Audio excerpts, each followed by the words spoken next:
ભાખરી, પાલકવાળી ભાખરી મસ્ત મજાની થાય, જોઈ શકો છો. જો આ પાલકવાળી ભાખરી આ સાસ કરી છે હતન પણ, એટલે આજ ભાઈ સવારની રેસીપી છે ગરમા ગરમ ભાખરી અને આ માખણનો પીંડો નથી કહેતા માખણનો તે પીંડો પેલા આજ ભેંઓ માખણ રાખતા હતી કીધી છે. માખણના પીંડા ખાતા. ભેંઓ ગઈ માખણના પીંડા ગયા, પણ અમારે જે શરૂ છે ધીમે ધીમે. ચાલુ છે. હા, પણ ઓલી માખણ પણ ગરમ પણ કરશે. ઘરની ભેંઓ હતી ત્યારે તો આ કરતા આખા કાથરટનો પીંડો થતો, અટાણે હાવ નાનો એવો થાય છે. કેટલો એટલે નાનો થાય થોડોક ગરમ કરવાનું એટલો બધા. ફેર પડે. બરોબર. ઘી ગરમ કર્યું, માખણ ઘી ગરમ પણ થાય છે. સરસ મજાનું માખણ ગરમ કરી, પૂરેપૂરું જ ગરમ કરાય, નો વધારે ગરમ કરાય કે નો ઓછું કરાય. આવું તેલ જેવું થાય ને આછું, ત્યાં સુધી રહેવા દેવાનું. વધારે ગરમ થઈ જાય તો વાસ બેસી જાય ઘીમાં, ઓછું રહે તો કીટું આવે ને, કીટું. હા, કીટું રે એટલે બગડી જાય હા, ઘી. તોય ઘી બગડી જાય. એટલે આનું જે ગરમ કરવાની છે ને એ ખાસિયત તો ખાસ એનું જેને આવડતું હોય એને જ આવડે.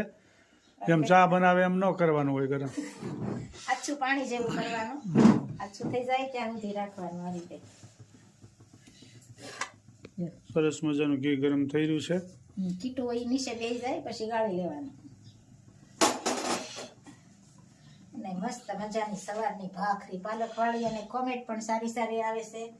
તો બધાને જય સ્વામિનારાયણ, જય શ્રી કૃષ્ણ, જય જીનેન્દ્ર ને જય સિયારામ.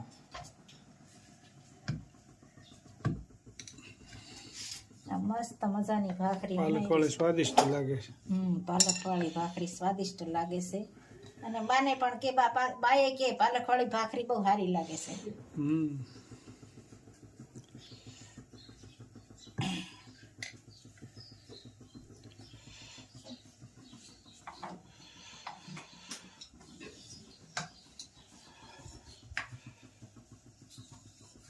ગઈકાલે બોડગ્યા ભંડારો હતો, જોરદાર આયોજન ગોઠવ્યું હતું. અને ખૂબ સાધુ સંતો આવ્યા હતા જુનાગઢથી ને બધાય. જુનાગઢથી હમ બધાય ધામના આવ્યા હોય ને. સરસ મજાની ભાખરી થઈ રહી છે,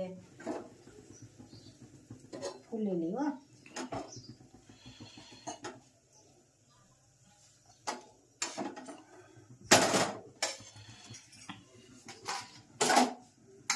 દડા ભાખરી, દડા. સરસ મજાની.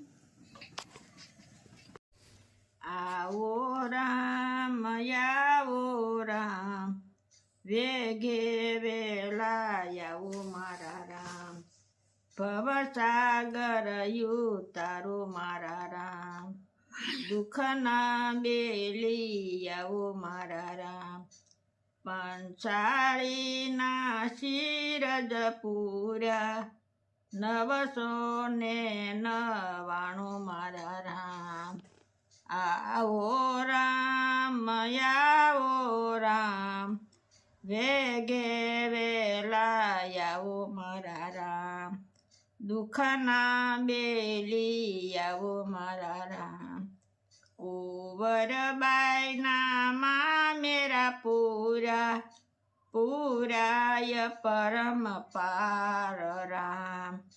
આવો રામ આવો રામ, વેગે વેલા આવો મારા રામ, દુઃખના બેલી આવો મારા રામ, બિલાડીના બાળ યુગારા, નિભાડામાં રાખ્યા મારા રામ.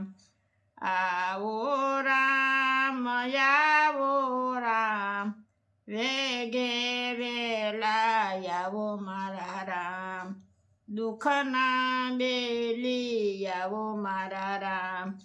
પ્રહલાદ કારણ સ્તંભ ગાવા, સ્તંભને નાખ્યા ઠારી મારા રામ.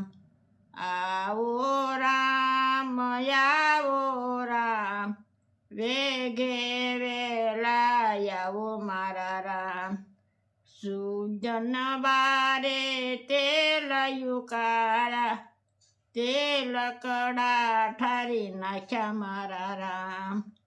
આવો રામ આવો રામ, દુઃખના બેલી આવો મારા રામ, ભવસાગર ઉતારો મારા રામ.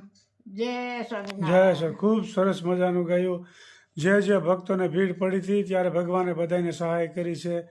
પછી નરસિંહ માતા હોય કે પ્રહલાદ હોય કે મીરાબાઈ હોય, બધાને ભગવાને મદદ કરી છે, પણ સાચા દિલથી ભજતા હોય ને તો. બાકી ભગવાનને કોઈ દી સંભાળવું નથી ને પછી કે મારા દુઃખ પડ્યું આમ થયું ને તેમ થયું ને તો કોઈ ભગવાન રક્ષા કરતા નથી. ભગવાનની અખંડ ભક્તિ કરવી પડે. જય સ્વામિનારાયણ. ખૂબ સરસ મજાનું કીર્તન ગાયું. જય સ્વામિનારાયણ.